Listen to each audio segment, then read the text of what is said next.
Jazz tends to attract genius, or at least those who have a genius for music. Going back to the beginnings of jazz in New Orleans in the early 20th century, many gifted musicians of color were rejected by the classical music establishment of the time. They were forced instead to focus their genius on the nascent sound that was emerging from this early American port city, a city that was a natural melting pot of culture and commerce. But this was probably just fine with these guys because while classical music was to remain largely white and Eurocentric, jazz from its earliest beginnings was always 100% American homegrown.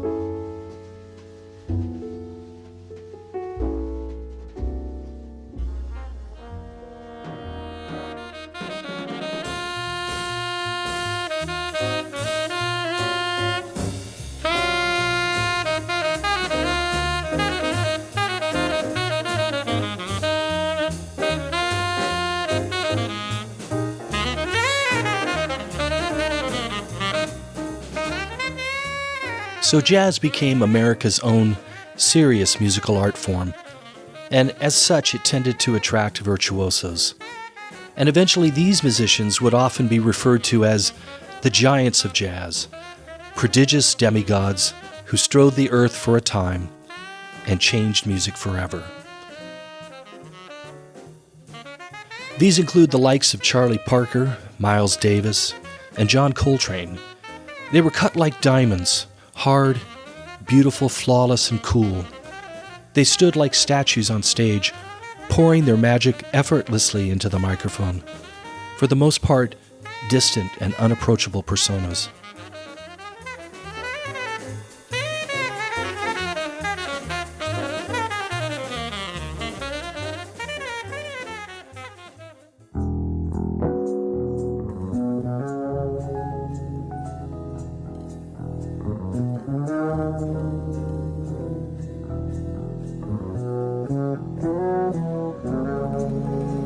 But there was a lesser-known jazz great who seemed very different from the musical giants who preceded him. Bassist Jaco Pastorious was a truly different breed of jazz pioneer. Here was a guy who exhibited youthful, almost playful exuberance with his music. Though his technical chops were impeccable, that wasn't really the most remarkable thing about him. Jaco just didn't seem to fit the mold of a jazz genius. He looked and acted more like a proud kid, a beach bum who never grew up, and just loved the hell out of what his bass guitar could do for music. Things that others had simply never asked of the instrument. Jaco was a highly competitive, athletic, and audacious free spirit, a wild child of the jazz jungle in its post-golden age. He usually appeared on stage shirtless and barefoot like a jazz Tarzan who looked like he'd never left the beaches of Florida where he grew up in the late 1950s. He was a prodigy who took to bass playing with a brazen quality, introducing himself even before he made a name in the jazz world as, and I quote, "I am John Francis Pastorious III, the greatest bass player in the world," end quote. With an endearing youthful arrogance and a natural talent that made it seem entirely appropriate from the get-go that he would go far, it wasn't long before he scored a gig with a major jazz act early in his musical career.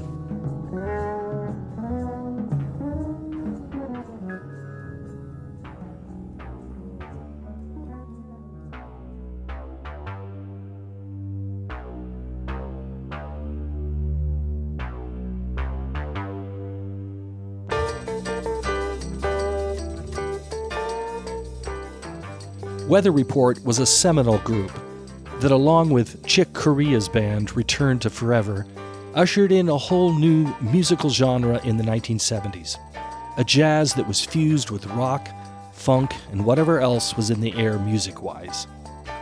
Weather Report defined the borders of jazz at the time, a supergroup that won Downbeat Magazine's Best Album Award 5 times in a row. The group's original bass player was Alphonso Johnson, a guy with solid jazz credentials who, after leaving Weather Report, went on to continue to make his mark in music. But his days with Weather Report were numbered from the moment Jaco set eyes on his gig. Jaco Pastorious didn't just replace Alphonso Johnson as much as he gunned for his job. Jaco set out to convince Weather Report's leader, Austrian keyboardist Joe Zawinul, that he could live up to his own bravado if he became their new bass player. Joe had only to listen to the rough tracks of Jaco's solo debut album, and it was all he needed to hear to know that Jaco belonged in his band. Jaco definitely marched to his own secret drummer. His maverick ways immediately made him an acknowledged trailblazer in the eyes of his peers.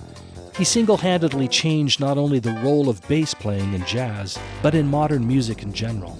Without Jaco, we might still be seeing the bass in a much more limited capacity in how it contributes to the overall sound of a group of performers.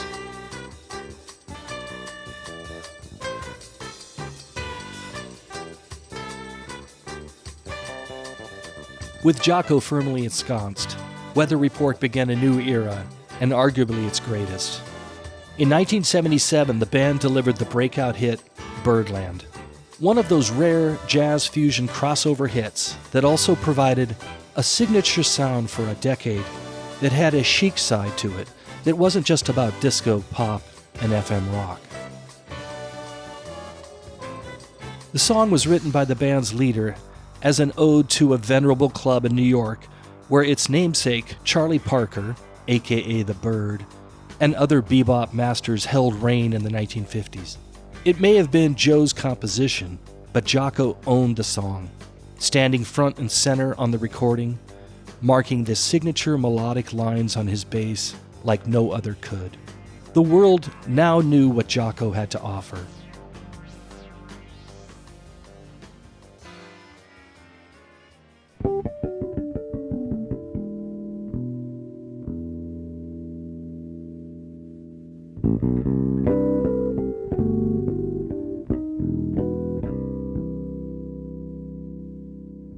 The song Birdland owes much of its unique offerings to Jaco's no-rules approach to his bass playing. His harmonic tones introduce the piece and establish a rich and varied tapestry of sound not normally associated with an instrument, most often relegated to the back of the band.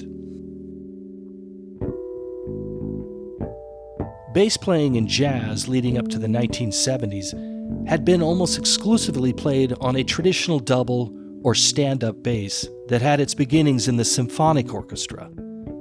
Other than solos performed mid-song, the bass was relegated to working with the drummer to hold down the foundation of the songs, while the traditional lead instruments, piano, sax, and trumpet, improvised on the melody. This all changed as the 70s fusion sound progressed, and Jaco on electric bass guitar was at the vanguard of this next evolution in jazz. Jaco took this evolving role for modern jazz bass and put it on steroids. He single-handedly reinvented the bass as a lead melodic instrument. But there was more than that to his inventive style.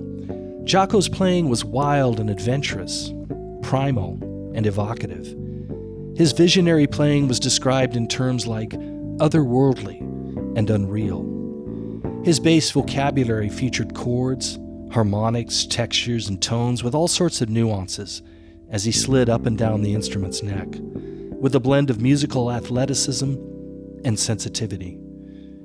Using the bass melodically placed him squarely at center stage, whether it be live performances or his work in the studio. But it was more than just his musical style that put him out front. His personality was more suited to be the center of attention, which of course was, for the most part, the antithesis of the traditional bass role in jazz.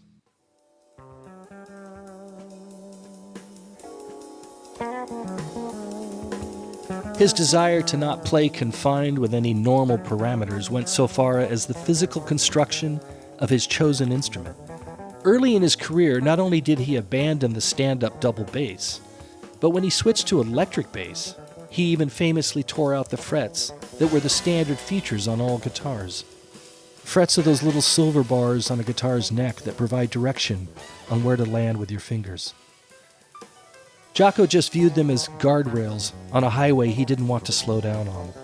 Removing the frets freed him to be more fluid in gliding up and down the instrument like a slide trombone. It wasn't necessarily done to make his playing any easier. Instead, it allowed him to play harder and do more complex moves without the normal training wheels getting in the way. After making a world-class name for himself, Jaco departed Weather Report and ended up working with folk icon Joni Mitchell. That's when things got even more interesting for our nature boy. Unlike her contemporaries, Joan Baez or Judy Collins, Joni Mitchell had been more driven to evolve her sound as the 1960s waned. But Joni had always been much more than just a great folk singer.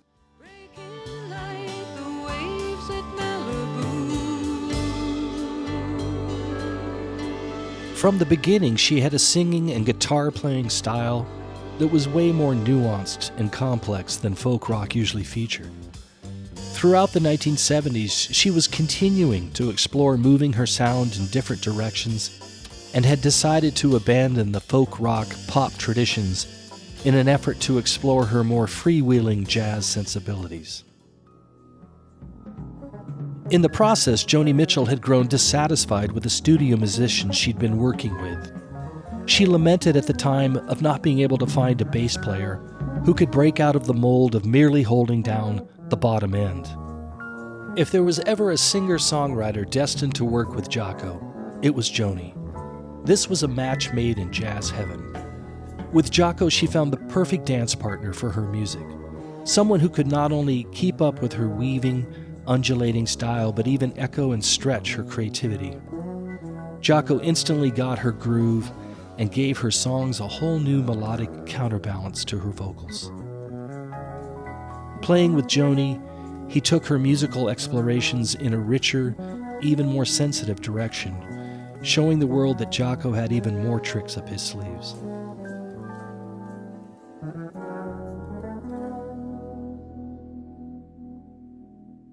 Let's listen to something Joni recorded before she met Jaco, the title track from her 1975 album, Hissing Summer Lawns.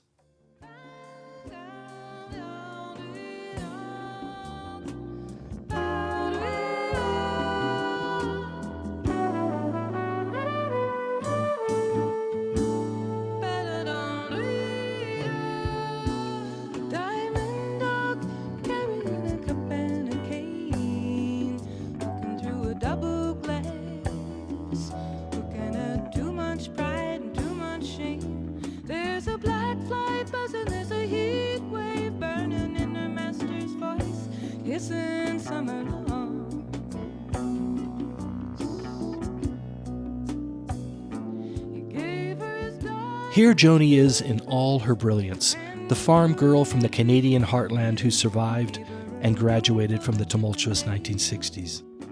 By the mid-1970s, she had arrived as the grand lady troubadour, sporting crisp, faded jeans, scarf and beret, a new sort of diva for a new era, with songs perfectly suited to sipping espresso in some coastal urban oasis as the sophisticated side of the post-hippie decade emerged. You'd never guess listening to that album when it came out that anything could be missing from the mix of sounds she had assembled by that period of her career. But listen to her very next album, Hejira, 2 years later, and now with Jaco in the mix on the title track.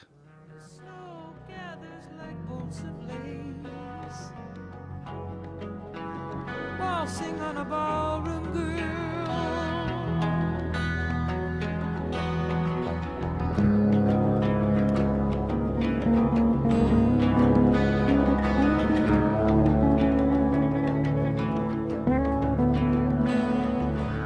Squeezing chords and plucking harmonics that accent Joni's storytelling, Jaco imbues, inspires, permeates Joni's tracks with sounds that are both grand and ominous, as well as haunting and delicate, seemingly all at once.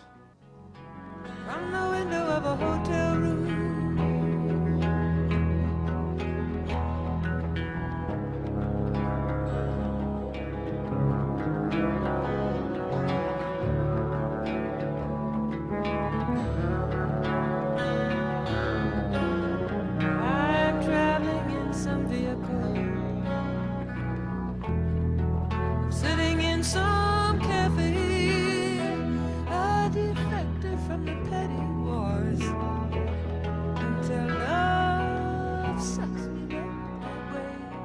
Suddenly, Joni's voice is not merely better complemented.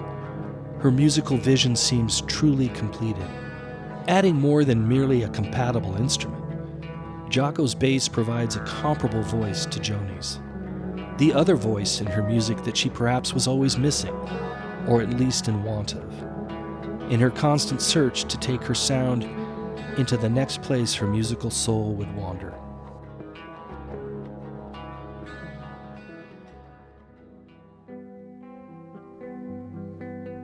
Joni wrote the songs for the album Hejira on a trip she took across the States, and you can almost see her face peering out of the car window as the landscape passes by, moving in no particular direction but to find herself.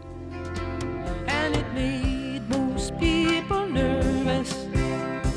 They just didn't want to know what I was seeing in the refuge of the roads.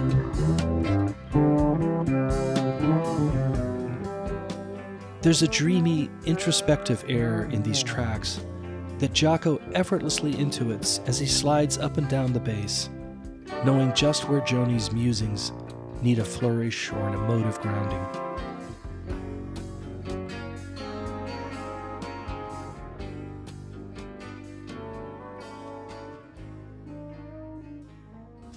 I'll try to keep myself open up to you. That's a promise that I made to love when it was new. Just like Jericho, I said, let these walls come tumbling down. I said it like I finally found the way to keep the good feelings alive. I said it like it was something to strive for.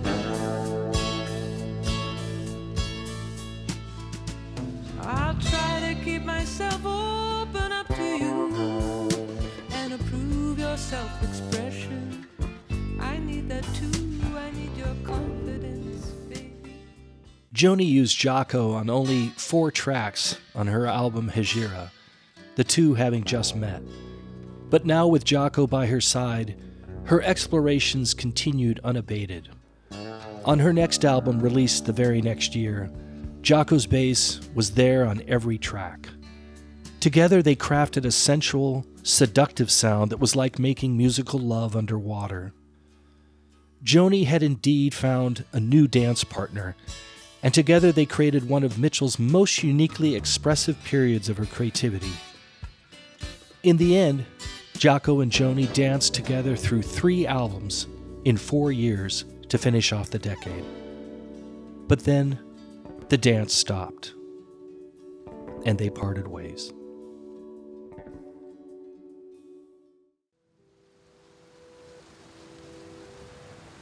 You see, certain things in Jaco's life were beginning to catch up with him. Any discussion of Jaco Pastorius' life cannot avoid at least mention of what would be referred to today as his behavioral health issues. The truth is that Jaco's departure from Weather Report was caused in no small part by his erratic behavior, due to these challenges he faced. Stuff he'd had to deal with since his youth, but that had gotten worse over time. Jaco suffered from chronic and oftentimes debilitating mental health and substance abuse challenges. Simply put, he couldn't handle what his brain was up to, so he self-medicated with illicit drugs. For whatever reason, and no doubt there were many, he didn't get the help he needed. This made him unreliable and surely robbed him of the career advancements that were his due considering his immense talent. Eventually, by the mid-1980s, it would lead to him being homeless and busking on the street for handouts. And finally, a violent death at the age of only 35, the circumstances of which are simply too sad to mention. This, of course, is tragic, but mind you, it's not just another sad story about a brilliant life cut short by a fatal disease. That's just too simple a narrative for someone like Jaco Pastorious.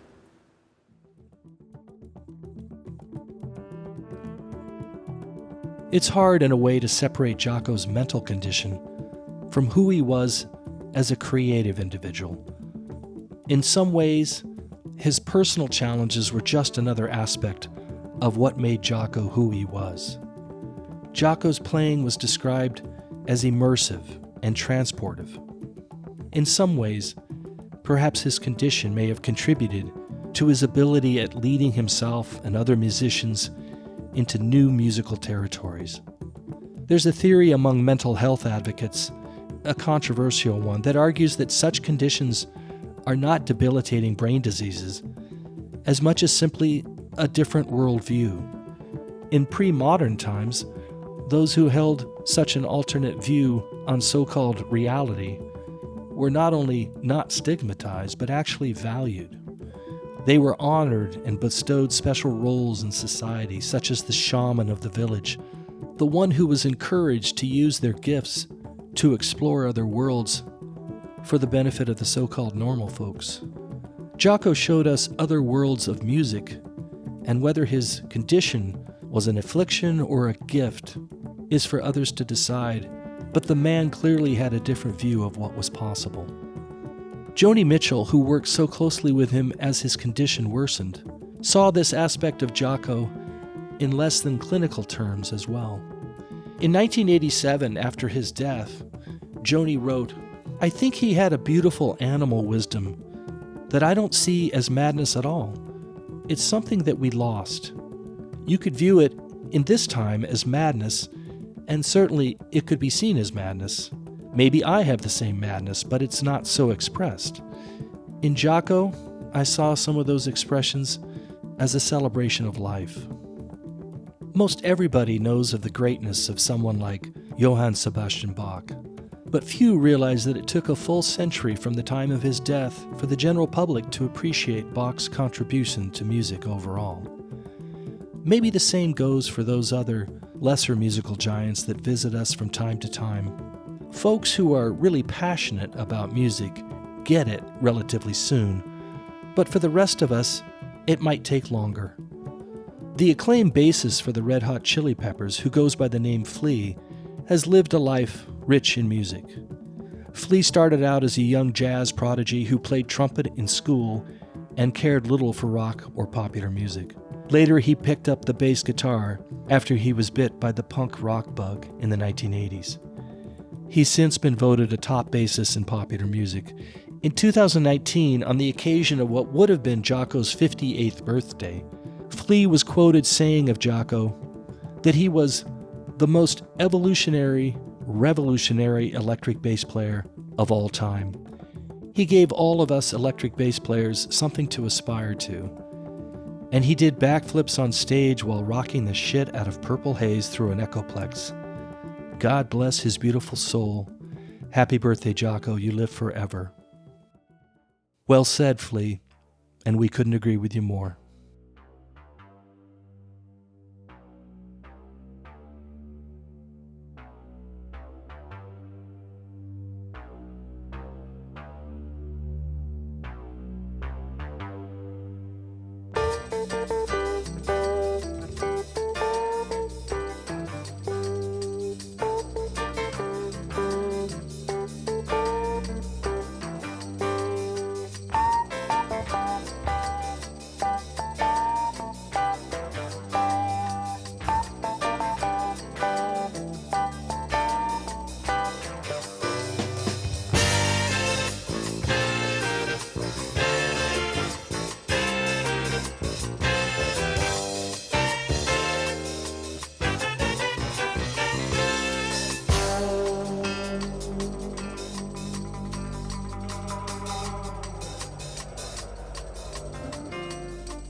This is your host, Trent Kelly, sincerely hoping you enjoyed your stay at the Hidden Harbor Lounge.